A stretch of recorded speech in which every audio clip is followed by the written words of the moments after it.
유마경 지난번 다음 하겠습니다. 부처님이 부르나 미다라니 자에게 고하시되, 쭉 지금 부처님께서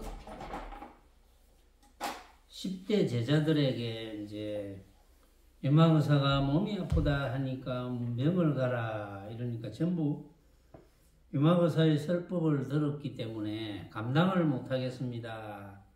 이렇게 이야기를 하는 중이죠. 오늘은 부르나 미다라니 자, 부르나 존자.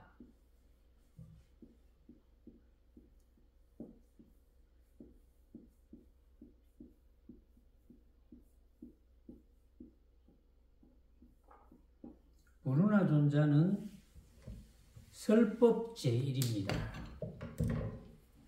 부처님의 제자들 중에 설법을 가장 잘하는 제자.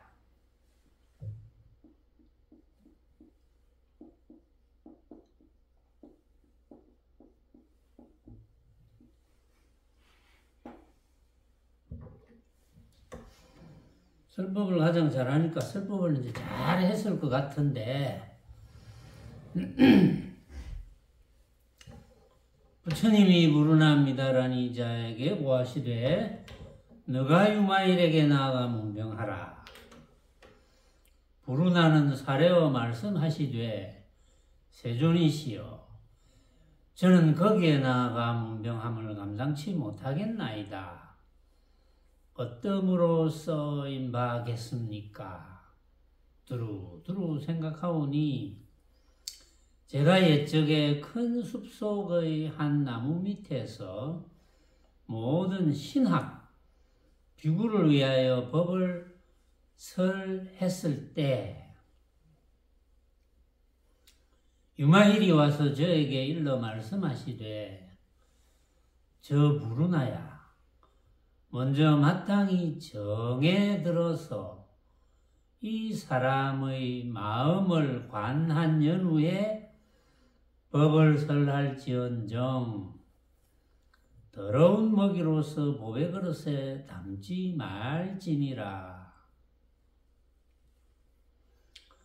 마땅히 이 비구들의 마음의 여기는 바를 알지니 유리로서 수정과 같아 하지 말지니라. 너가 능히 중생의 근원을 알지 못함일진된 소승법으로서 꾸미지 말지니 그들은 스스로 부스럼이 없거늘 상처를 내지 말지니라. 큰 도를 행하고자 할진된 지름길을 보이지 말지니 큰 바다로서 소 발자국에 넣으려 하지 말지며 햇빛으로서 똥벌레불과 같이 하지 말지니라. 부르나야,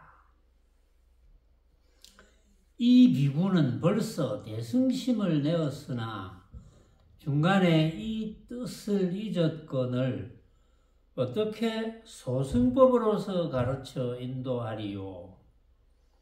내가 소승을 관하니 지혜가 비천함이 오히려 소경과 같아서 능히 일체 중생의 근기가 날카롭고 무딤을 분별하지 못함이라 하시고, 때 유마힐이 곧 삼매에 들어서 이 비구로 하여금 스스로 숙명을 알게 하시더니 일찍이 500부처님 처소에 묻 덕의 근본을 심어서 안욕따라 삼맥삼보리로 회항하였던지라.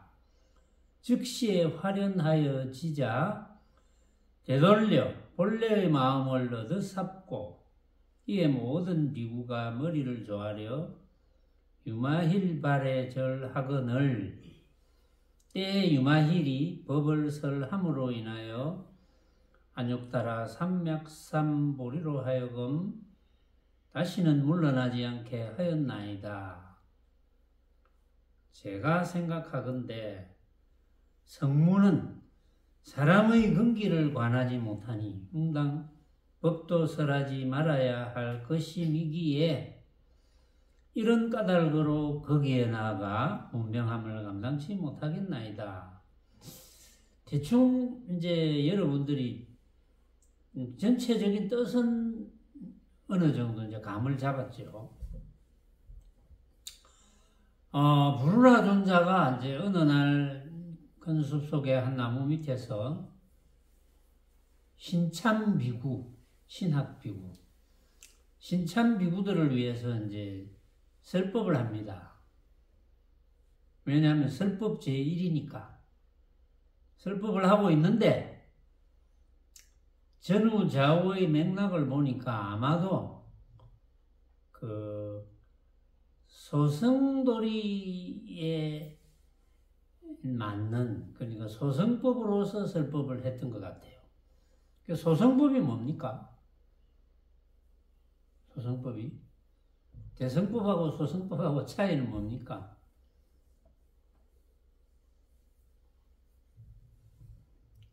대승법은 모습에 관한 설법을 안 하는 것.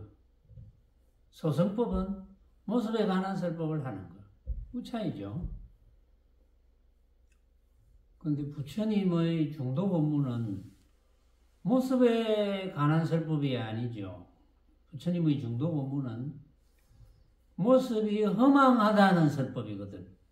모습이 가짜다. 어떤 가짜? 각자가 생각으로 만든 가짜다. 이런 설법이잖아요. 그런데 이제 이때는 아마도 부르나 존자가 중도 법문을 터득하지 못했다고 봐야죠. 그럴 때 만났겠지. 근데 부처님이 문병가라고 한 시점에는 아마도 터득을 했을 텐데 터득을 못했는지도 모르죠. 그때까지. 전후좌우의 문맥으로는 중도를 터득을 못한 걸로 그렇게 이제 보이는데, 그 유마거사가 이제 부르나 존자에게 이야기합니다. 저 부르나야, 먼저 마땅히 정해 들어서 이 사람의 마음을 관한 연후에 법을 설할지언정 더러운 먹이로서 보배 그릇에 담지 말지니라. 그러니까 이제 이 사람이 중도 법문을 알아들을 수 있을까? 뭐 그런 생각을 할 수도 있겠죠. 만약에 중도 법문을 설한다면. 그런데 여기는 부르나 존자가 중도 법문을 설할 수 없는 입장입니다. 그 말은 뭐냐 하면은 유마거사가 중도 법문을 설할 정도가 안 되면 법문을 하면 안 돼, 이런 뜻이거든요. 그래서 지금도 중도 법문을 설할 정도가 못 되는 분이 만약에 대중들을 위해서 법문한다면 그건 뭐 대중들을 다 망치는 거죠. 왜냐하면 대중들이 중도 법문이 아니면 부처님 법이 아니거든요. 부처님 법문이 아닙니다. 부처님 법문이 아닌 법문을 자꾸 들으면 그게 옳은 줄 알고 고정되어 버리죠. 예를 들어 우리가 이제 나무 한 그루를 보는데 나무 한 그루를 가지고 사람들마다 아무리 봐도 별거 없는 나무인데, 제가 한 10여 년 전에 일본을 가니까 일본에 그 허벌판에 별것도 아닌 것 같은 나무가 한 그루 있는데 그 나무를 되게 귀하게 생각하더라고. 뭐 귀한 이유가 있겠지. 내가 볼 때는 별로 볼 것도 없어. 근데 관광버스에서 안내하는 이제 그 아가씨도 아주 뭐라고 설명을 하는데 되게 귀한 나무라고. 근데 이제 흔한 나무도 수많은 사람들이 보고 스토리를 만들어 가지고 이거 귀한 거야. 응? 이거 옛날에 우리 그 당군이 한번 만져봤던 그 나무하고 같은 종류야 뭐 이러면 관심을 기울이겠죠. 우린 당군 신화가 있으니까. 옛날에 당군이 만져본 그 나무하고 같은 종류의 나무야, 이 나무가. 근데 이 나무는 전 세계에서 한 그루밖에 없어. 근데 보기는 뭐 형편없어. 뭐 볼품도 없어. 그러면 또 다른 사람한테 이야기하고 또 이야기하고 보는 사람마다 이야기하고 그러면 그게 엄청나게 귀한 나무처럼 보일 거예요. 멋있게 생긴 나무.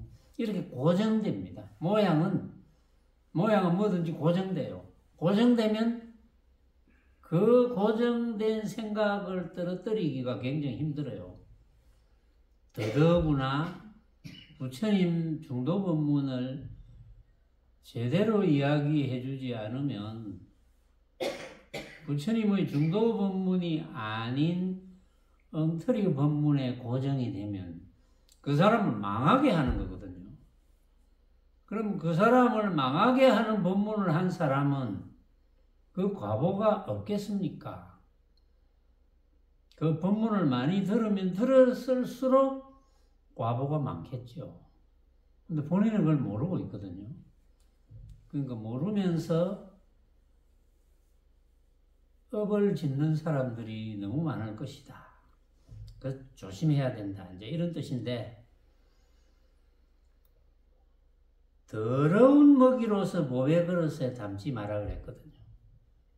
더러운 먹이로서 보배 그릇에 담는 그런 표현을 할 정도로, 그러니까 대성법문, 최상승법문을 해줘야 되는데 왜 자꾸 소승법문을 해주느냐 이거죠. 그러니까 소승법문을 들으면, 소승법문에 고정되면 부처님의 중도법문은 못 알아듣습니다. 마땅히 비구들의 마음의 여기는 바를 알지니, 비구들의 마음의 여기는 바가 뭐겠습니까? 해탈되어서 부처를 이루어서 열반에 드는 거거든요. 그게 비구들의 마음의 여기는 바인데, 그래 못 되도록 소승설법을 한다. 그게 말도 안 된다 이거지. 그래서 유리로 왜 수정과 같다고 이야기하느냐 이런 표현이고, 너가 능히 중생의 근원을 알지 못함일진된 소승법으로 꾸미지 말아라. 중생의 근원은 뭡니까? 중생의 근원은 부처잖아요. 응? 중생의 근원은 부처잖아. 그래서 해탈이 되어서 부처를 이루어서 다 열반에 들어야 되는데, 후유가 없는, 다시 태어남이 없는 열반에 들어야 되는데, 이 소승법으로서 고정된 법문을 해줘가지고 전부 착각해서 다시는 최상승 도리, 즉 부처님의 중도법을 못 알아들어서 열반에 못 들게 만들어놨다 이거죠. 그 왜 그런 짓을 하느냐? 불운하 존자에게. 그러니까 그들은 스스로 부스럼이 없는데 왜 상처를 내느냐? 응? 부스럼이 없는데 소승법문을 해줘가지고 상처를 내느냐? 그 소승법문에 고정되도록 하느냐? 이런 뜻이거든요. 큰 도를 행하고자 할진된 지름길을 보이지 마라. 작은 길. 응? 그러니까 소승법이니까 큰 도를 행하고자 하는 건 대승이잖아요. 대승이자 최상승. 그러니까 대승이자 최상승 법문을 해줘야 되는데 왜 이제 소승도리로 설법을 해주느냐? 엄격하게 말하면 그건 설법이라고 할 수 없죠. 부처님의 법이 아니니까. 그래서 비유를 하면 큰 바다를 가지고 소 발자국에 넣으려 하지 말고 그릇이 안 맞다 이거지. 햇빛을 가지고 개똥벌레 불처럼 하지 마라. 왜 그렇게 큰 걸 가지고 작게 만드느냐, 작게 만들어서 못 알아듣게 하느냐, 그런 비유고, 불운하야 이 비구는 벌써 옛날 옛적에 대승심을 내었다가 중간에 이 뜻을 잊어먹어버렸어요. 아주 옛날에 대승심을 내었는데 모습을 바꾸면서 잊어먹고 있었는데 어떻게 소승법으로서 가르쳐서 인도하겠느냐. 그래서 이제 이 유마거사가 내가 소승을 이렇게 관해보니 지혜가 비천함이 오히려 소경과 같아. 눈먼 사람하고 똑같아. 지혜가 비천한 것이. 그래서 능히 일체 중생의 근기가 날카롭고 무딤을 분별하지 못함이라 하시고, 그때 유마거사께서 곧 삼매들어 그래가지고 이 비구로 하여금 스스로 숙명을 이제 알게 했습니다. 스스로 숙명을 알게 했다는 것은 과거에 대승심을 내었다는 것을 이제 알게 했다는 거죠. 그런데 이제 사실은 대성도리, 최상승도리를 만나게 된 인연인 것 같으면 과거에 무수급 이전부터 대성심을 내지 않은 분이 있겠습니까? 안 냈으면 만날 수가 없는데, 인연이 닿지를 않는데. 그래서 이 이제 신참비구가 일찍이 500부처님 처소에 무덕의 근본을 심어서 안욕따라 삼맥삼보리로 회항하였던지라 즉시에 화련해지자 되돌려 본래의 마음을 얻어삽고, 그 말은 뭐냐 하면은 옛날에 대성심을 낸 상태가 되었다. 대성심을 내고 최상승 도리를 이해할 수 있는 상태가 됐다. 그래서 되돌려서 본래의 마음을 얻어삽고, 본래의 마음을 얻었다는 것은 얻을 본래의 마음이 있어서가 아니고, 본래의 마음을 얻었다는 것은 온갖 모습이 내가 생각으로 만든 것이네 라는 부처님의 중도법을 이해하게 되었다. 그래서 이에 모든 비구가 머리를 조아려서 유마힐 발에 절하거늘 때 유마힐이 법을 설함으로 인하여, 유마거사가 이제 설법을 했습니다. 유마거사는 무슨 설법을 했을까요? 당연하죠. 부처님의 중도법이죠. 중도설법을 했겠죠. 안욕따라 삼맥삼보리로 하여금 다시는 물러나지 않게 하였나이다. 제가 생각하건대 부르나가 성문은 사람의 근기를 관하지 못하니 응당 법도 설하지 말아야 할 것임이기에, 성문은 사람의 근기를 관하거나 못하거나 하는 정도가 아니고, 성문은 최상승 법문을 할 수가 없어요. 성문은 무슨만이 전부인 줄 알기 때문에, 성문은.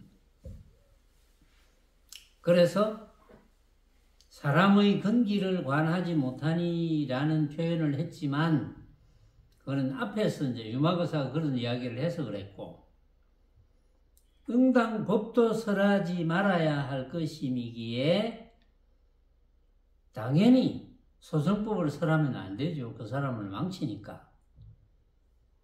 혹시 이 유튜브 법문을 듣는 분들 중에도 혹시 법문을 하시는 분이 있으면, 소승법을 설하는 분이 있으면, 소승법이 거창한 설명이 아니고, 그 예를 들면 지금 막 불교 신문에도 그런 분들이 많아요. 심지어 삼조 성찬 스님의 신신명구를 가지고 설명을 하는 분이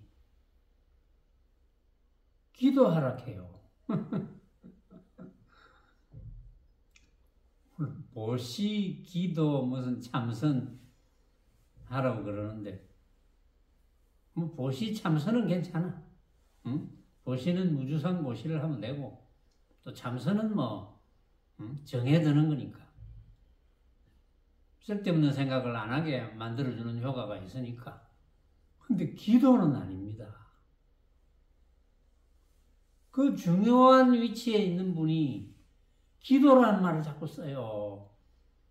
또 이전에는 기도란 말을 그렇게 많이 안 썼을는지 모르겠어요. 백일 기도 이런 것도 기도라는 말이잖아요. 백일 기도. 근데 부처님의 초기 경전을 다 훑어보고, 초기 경전 약 200권을 다 훑어보고, 부처님의 대승경전, 건강경, 화엄경, 법화경, 반야경, 개통, 그런 말이 없습니다.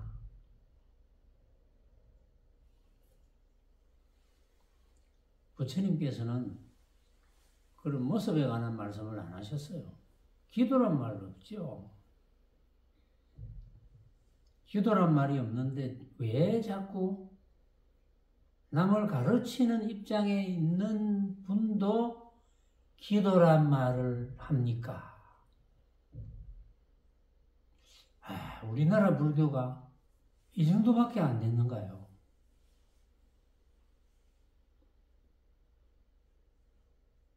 이거는 어쨌든 남을 가르치는 위치에 있는 사람부터 생각을 달리 해야 돼요.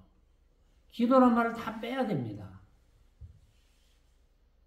근데 뺐을 때 글쎄요, 무슨 문제가 있는지 그건 잘 모르겠어요. 먹고 사는 문제하고 관련되는지 그건 모르겠는데, 내가 뭐 그 사람들을 다 먹여 살려줄 수는 없으니까 이제 빼야 된다고 하는 의미는 명확하지만 빼든지 말든지 뭐 그건 알아서 하시고, 먹고 사는데 지장이 있다면 뭐 빼지 말든지, 그거는 뭐 제가 먹여 살려줄 것도 아닌데 뭐 함부로 제가 권하지는 못하겠는데, 그러나 아마도 기도를 권했던 그 과보는 이루 상상을 초월할 겁니다.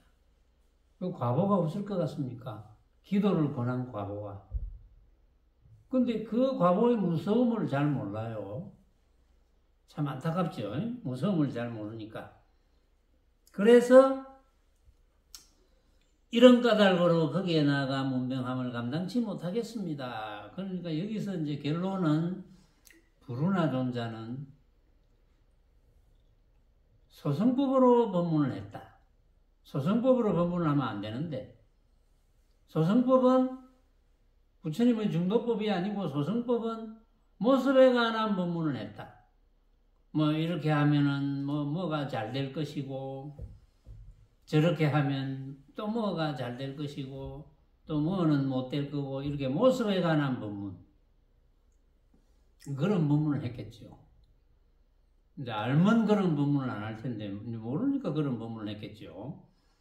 그런데 이제 법상에서는 뭐 이유 없이 무조건 부처님의 중도 법문만 해야 됩니다. 중도 법문 외에는 할 이야기가 없어요. 실제로 또 부처님께서 49년 동안 강조하신 법은 그거는 부처님의 중도법밖에 없어요. 물론 뭐 중도법 이야기하기 전에 인연법을 이야기했지만, 이제 모습에 관해서 인연법을 이야기했지만, 결국은 어떤 인연에 의해서 만들어진 그 모습을 판단하는 그 생각은 전부 중도법이거든요. 누구의 판단도 맞지 않다는 거지. 근데 그게 어찌 보면 너무나 쉬운 법문인데, 또 중도법이 아닌 법문을 오래 들었던 분들은 잘못 굳어져서 고정되어서 중도 법문을 못 알아들을 뿐, 부처님께서 이제 초기 경전에도 그런 말씀을 했습니다. 어쨌든 중도 법문 8정도도 결국은 부처님의 중도 법문을 이야기하는 거거든요. 8정도 이야기도. 그러니까 누가 이제 8정도 이야기를 하더라고. 근데 그것도 핵심은 중도 법문입니다. 8정도 자체가 마지막에 정도, 발을 정자, 정도고사가 우리 정도잖아요. 8정도, 정도, 바른 도를 행하는 것은 중도밖에 없다. 이랬거든요. 중도 법문밖에 없어요. 사실은. 이제 그걸 잘 모르고, 이제 중도 법문을 그동안 많이 못 들었거나, 중도 법문에 대해서 이제 오해를 하시는 분들은 알아듣기 힘들겠죠. 근데 너무나 간단합니다. 그리고 부처님은 중도 법문을 알아듣고 이해하면 스스로 안다고 그랬어요. 스스로 다 안다. 근데 지금은 이제 가르치는 방식이 중간에 어떻게 그런 방식이 유입되었는지 그 역사도 뭐 조금 애매한데 막연하게 그 이전에 이제 뭐 선배들이 가르친 방식대로 막연하게 이어져 가고 있거든요. 그래서 이제 다시 한번 수행이라는 걸 잘 생각해 보셔야 돼요. 다들. 중도 법문은 그렇게 어렵지도 않은데 알아듣고 실천하면 그만이거든요. 자, 그러니까 이제 불운하 존자는 이제 이야기가 끝났고, 그러니까 부처님이 다시 마하가전년에게 이야기합니다. 가전년.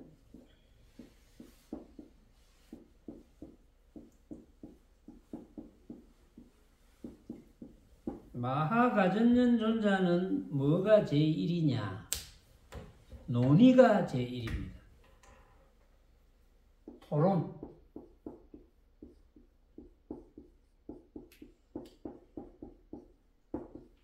부처님 당시에는 제가해서 공부는 처음에는 거의 불가하다고 생각했거든요. 그래서 제가해서 공부하는 사람한테는 중도 법문을 해줘봤자 못 알아듣는다. 그런 생각을 하고 계셨는데, 이제 뒤에는 조금씩 바뀝니다. 제가 있는 사람들이 와서 묻고, 이제 대답하고, 그래서 이제 부처님 초창기에는 전부 부처님과 같이 공부를 하려면 무조건 세속연을 다 끊어야 돼요. 다 끊고 와서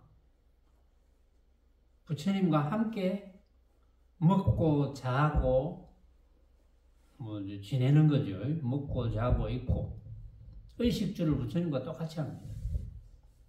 물론 뭐 그 당시에 그 여러 사회상이라든지 풍습이라든지 어떤 지역적인 조건 또 날씨 뭐 이런 생활하는 조건은 지금 여러 나라하고는 다르겠죠. 우리나라하고도 다르고, 우리나라는 사계절이 있어서 반드시 집이 필요하고, 근데 그 당시는 뭐 더운 나라니까 집이 없어도 된다. 옷도 없어도 된다. 뭐 해결하는 방법이 있으니까 몇 번 설명했죠. 시체를 감은 천을 이제 다시 풀어서 씻어서 이제 간단하게 옷을 만들어 입으면 되고, 뭐 멋으로 입는 건 아니니까. 그다음 먹는 거는 이제 얻어 먹으면 되니까 탁발하면 되고. 그래서 모여서 적게는 100명, 뭐 150명, 뭐 2, 300명 될 때도 있겠죠. 모여서 부처님이 법문하시는 시간 외에는 그냥 조용히 있는 거예요. 앉아서. 또는 뭐 설 수도 있겠지. 그걸 거룩한 침묵이라 그랬거든요. 부처님 법문 해주시겠죠. 저 봐봐라.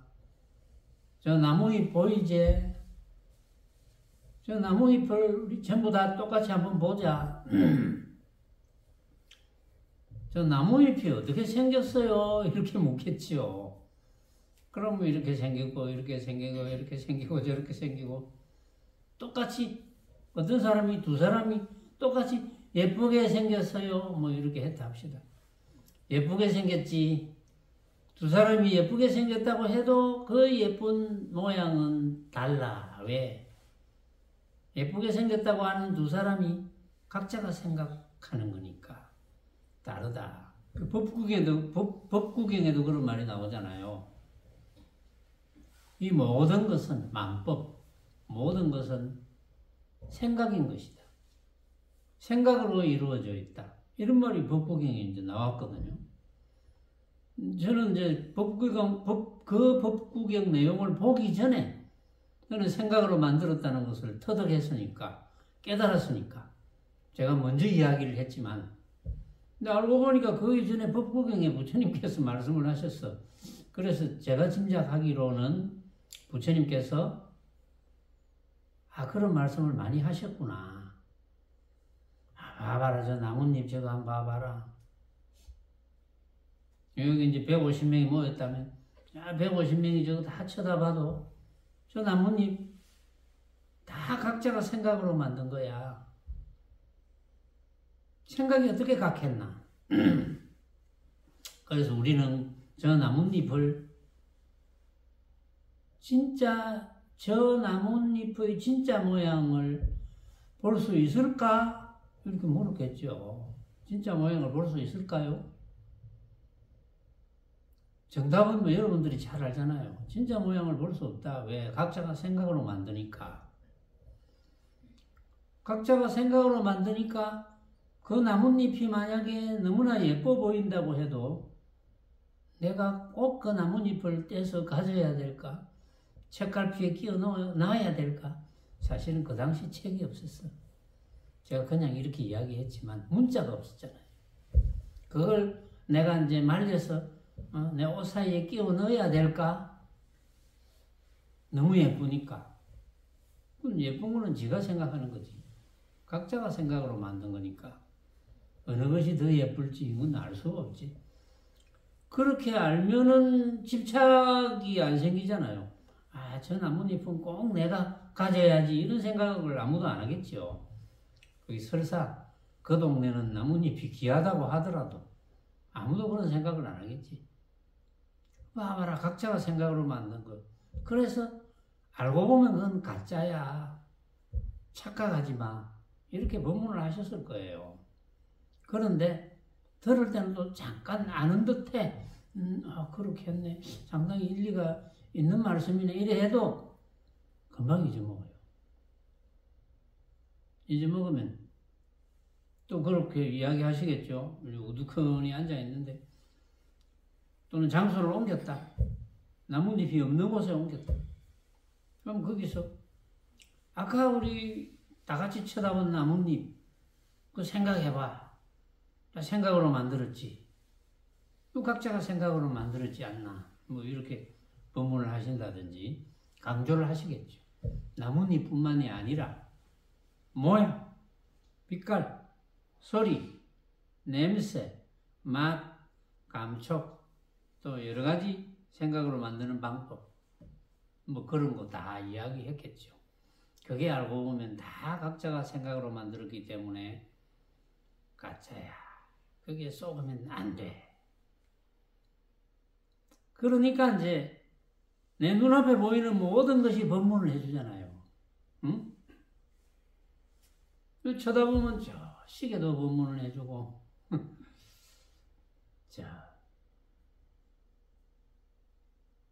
길다란 걸상도 법문을 해주고 가방도 법문을 해주고 방석도 법문을 해주고 법문을 해주는 거거든요.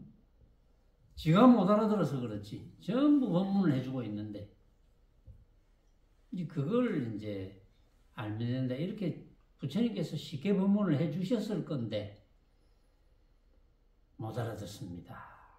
많이들. 알아듣는 분은 알아들었겠죠. 그러니까 부처님께서 법문 안 하시면 조용히 침묵을 지키고 있다가 이제 삼삼오오 모여서 아까 부처님의 그거 진짜냐 하고 물었던 그 법문 어떻게 생각해요? 뭐 이렇게 묻겠죠. 그래서 서로 토론을 합니다. 이렇고 저렇고 저렇고. 그럼 결론이 안 나면 다시 우리 부처님께 물읍시다. 다시 부처님께 물어요. 그럼 부처님께서 또 설명해 주시겠지. 그래서 중도 법문을 이해하면 아라한이라고 했거든요. 저 세월이 가서 부처님께서 이제 열반에 드시고 난 뒤에 수백 년, 400~500년 이상이 지나서 그 부파불교 이제 시대가 옵니다. 그 부파불교 시대가 와서 이 종교화 되어가지고 이 불교가 종교화 되어서 부처님을 극도로 높이기 시작합니다. 부처님 당시에는 부처님께서 분명히 중도만 이해하고 실천하면 아라한이야. 아라한이 되면 누구나 열반에 들 수 있어. 이런 말씀을 하셨단 말이야. 그럼 부처님도 궁극적으로 가장 뛰어난 부분은 열반에 들 수 있기 때문이거든. 그럼 아라한이 열반에 들 수 있다면 부처님과 뭐가 다르겠어요? 똑같아. 그런데 부파불교 시대쯤 와가지고는 이거는 이제 종교화 되어 가니까 부처님을 조물주로 만들기 시작합니다. 그래서 문제가 많이 됐어요. 그러고 나서 그 뒤에 부파불교가 아니다. 부파불교하고 너무 친하면 안 되겠다. 이래서 대승불교가 이제 만들어지는 거예요. 이렇게 부처님의 법문도 부침을 겪고 여러 가지로 이제 이해가 각자에 따라서 상충되죠. 서로 이해를 달리합니다. 그러나 어쨌든 간에 지금까지도 학자들이 모여서 결론을 내린 것은 부처님의 법문은 중도법문이다. 중도법문을 정확하게 이해하지 못하더라도 중도법문이라고 결론을 내립니다. 근데 정확하게 이해하지 못하는 것은 뭐 까닭이 있겠죠. 그 인연이 안 되겠죠. 정확하게 이해를 해야 되는데.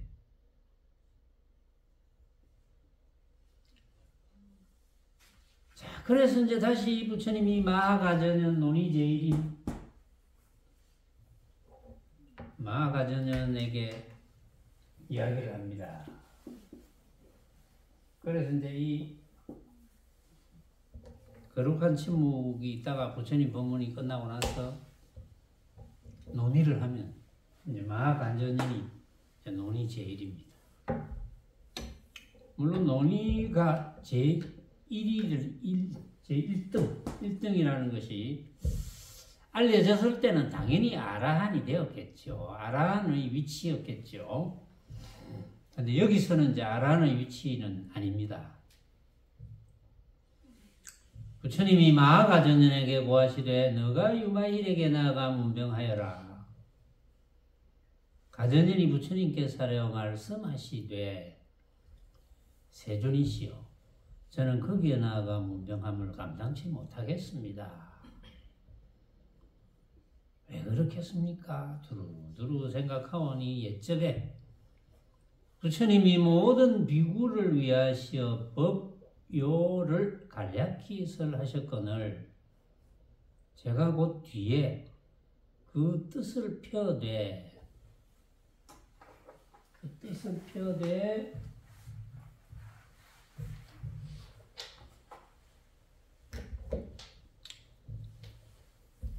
뜻뜻치 못함이란 뜻과 무상입니다. 무상.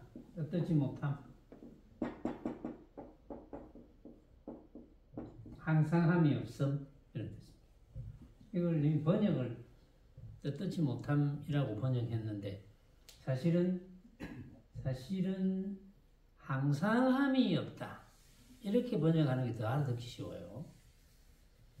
그 다음에 괴로움이란 뜻과 괴로움. 그 다음에 빔이란 뜻과 나 없음, 무아라는 뜻과 정멸, 고요적자의 매랄 물자, 고요하고 적적함, 정멸. 이 5가지의 뜻을 일렀더니 그때 유마일이 와서 저에게 일러 말씀하시되 가전여나 생멸심행으로서 실상법을 설하지 말지니라. 가전여나 모든 법이 필경에 나지도 않고 멸하지도 않음이 무상이란 뜻이고 5가지 받는 음을 통달하면 비어서 일어날 바가 없음이 이 괴로움이란 뜻이고 모든 법이 끝내는 있는 바가 없음이 이 비임이라는 뜻이고 나와 나 없음의 둘 아님이 이 나 없음 무아라는 뜻이고 법은 본디 나음도 아니거늘 이제 곧 사그라짐 없음이 이 정멸이라는 뜻이니라 하시더이다. 이 법을 설할 때 저 모든 비구는 마음의 해탈을 얻었을세. 까닭에 저는 거기에 나아가 문명함을 감당치 못하겠나이다. 마가전연이 이제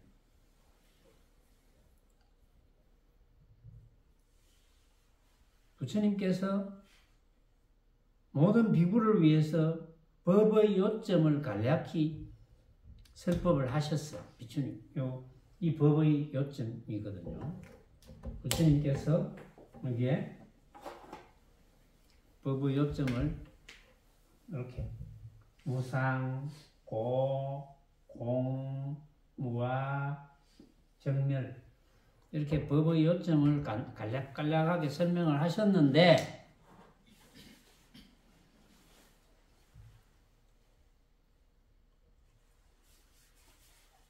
마하가전연이 이제 부처님께서 설명하고 난 뒤에 또 토론이 이제 있잖아요. 그러니까 마하가전연이 또 그 비구들을 위해서 설명을 해줍니다. 무상, 공, 무아, 정멸 설명을 딱 해주고 나니까 유마거사가 이제 탁 나타난 거예요. 그 마하가전연에게 가전연아 생멸심행으로서 실상법을 설하지 마라. 그러니까 유마거사가 들어보니까 좀 틀리게 설했겠죠. 부처님 뜻을 잘못 이해했겠죠. 그러니까 생멸심행으로서 생겨나고 없어지는 마음의 행위, 생겨나고 없어지는 마음의 행위는 모습에 관한 이야기잖아요. 생겨나고 없어지는 것, 모습에 관한 말로. 그러니까 모습에 관한 이야기라는 뜻은 진짜로 착각하는 이야기거든요. 진짜로 생각하지 말고, 이래 진짜로 생각하지 말고 법문을 해줘야 되는데, 가짜인 줄 알고, 가짜야, 이런 법문을 해줘야 되는데, 진짜야, 이렇게 법문을 해주겠죠. 그러니까, 생멸심행으로서 실상법, 부처님 법을 설하지 마라. 잘못 설하는 거야. 그건 부처님은 중도법에 안 맞아. 이런 뜻이거든요. 그러면서 유마거사가 법문합니다. 무상은 항상함이 없다. 그러면 이제 여기서 마하가전연이 어떻게 법문했는지는 안 나와요. 틀린 법문을 이제 게재할 리가 없지. 이거는 안 내놓고 단지 유마거사는 무상, 항상함이 없다고 하는 것은 어떤 뜻이냐? 모든 법이 필경에 나지도 않고 멸하지도 않음. 그게 항상함이 없다는 거예요. 우리가 보통 항상함이 없다. 일정한 게 없다는 거잖아요. 일정한 게 없다. 일정한 게 없으면 어떤 겁니까? 가짜잖아, 가짜. 일정한 게 없다. 여기서는 설명이 모든 법이, 만법이 필경에 나지도 않고 멸하지도 않음. 어째서 그렇습니까? 이 주장자는 나지도 않았기 때문에 멸하지도 않습니다. 왜 그럴까요? 이 주장자는 생겨나지도 않았기 때문에 멸하지도 않습니다.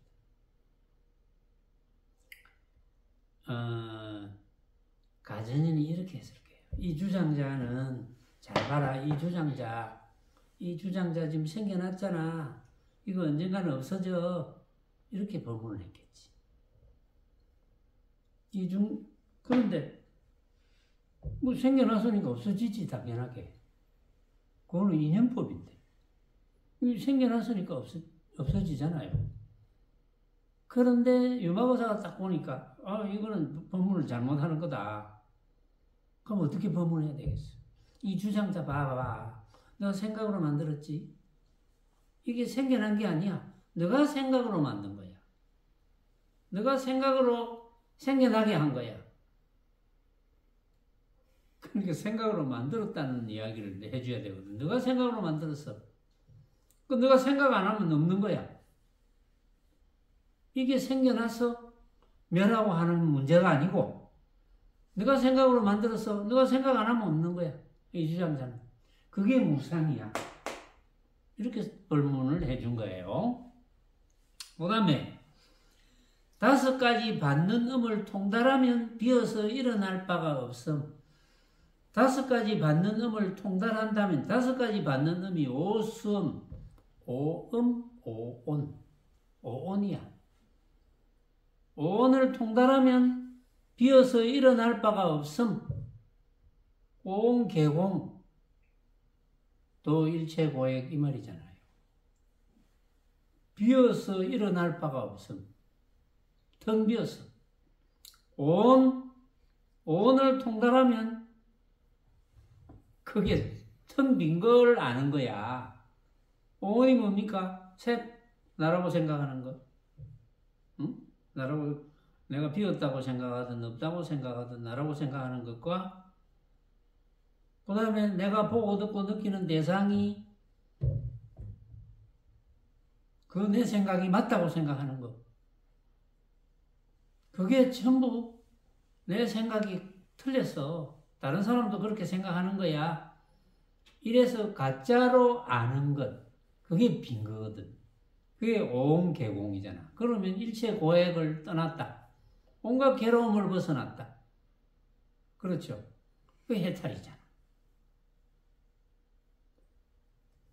그렇게 이 괴로움이란 뜻을 그걸 진짜로 아니까 네 생각을 진짜로 아니까 집착이 일어나고 걸림이 있어서 괴로운 거야. 이렇게 이제 설명을 해야 되는데 그렇게 설명을 안 했겠지. 그 다음에 모든 법이 끝내는 있는 바가 없음이 비밀한 뜻이다. 온갖 만법이 끝내는 있는 바가 없어. 왜 있는 바가 없습니까? 생각으로 만들었으니까. 내가 생각하면 있어. 생각 안 하면 없어. 그래서 끝내는 있는 게 아니야. 내가 생각으로 만들었기 때문에 있는 게 아니야. 그 법이. 그럼 내가 생각하면 또 나타나. 근데 있는 게 아니야. 가짜야. 그런 뜻이고. 그 다음에 나와 나 없음에 둘 아님이 이 무아라는 뜻이다. 나와 나 없음이 둘 아니야. 나와 나 없음이 왜 둘 아닙니까? 나라고 생각하는 것. 이거 생각으로 만들었잖아. 그러니까 나 없음이지. 내가 생각으로 만들었으니까 나라고 할 것이 없어. 그것을 나와 나 없음의 둘 아님이 무아라는 뜻이다. 똑같은 뜻이죠. 그 다음에 정멸. 법은 만법은 본디 나음도 아니거늘 이제 곧 사그라짐 없음이 정멸이다. 본래 나음도 아니야. 왜? 생각으로 만들었으니까. 생각으로 만들면 나. 내가 생각 안 하면 없어. 근데 원래 나온 것은 아니야. 단지 내가 원래 나왔든 말았든 간에 내가 생각 안 하면 없는 거예요. 내가 생각하니까 있는 거지. 그게 정멸이다. 그래서 본래 나음도 없기 때문에 사그라질 것도 없어. 내가 생각하면 낫고 생각 안 하면 없어. 그러니까 만법은 그렇다. 이렇게 설명하더이다. 이 법을 설할 때 저 모든 비구는 마음의 해탈을 얻었을 새 까닭에 저는 거기에 나아가 문병함을 감당치 못하겠나이다. 그러니까 마음의 해탈을 얻을 수밖에 없지. 이게 마가전연하고 관계되는 이야기입니다. 오늘은 여기까지 하겠습니다.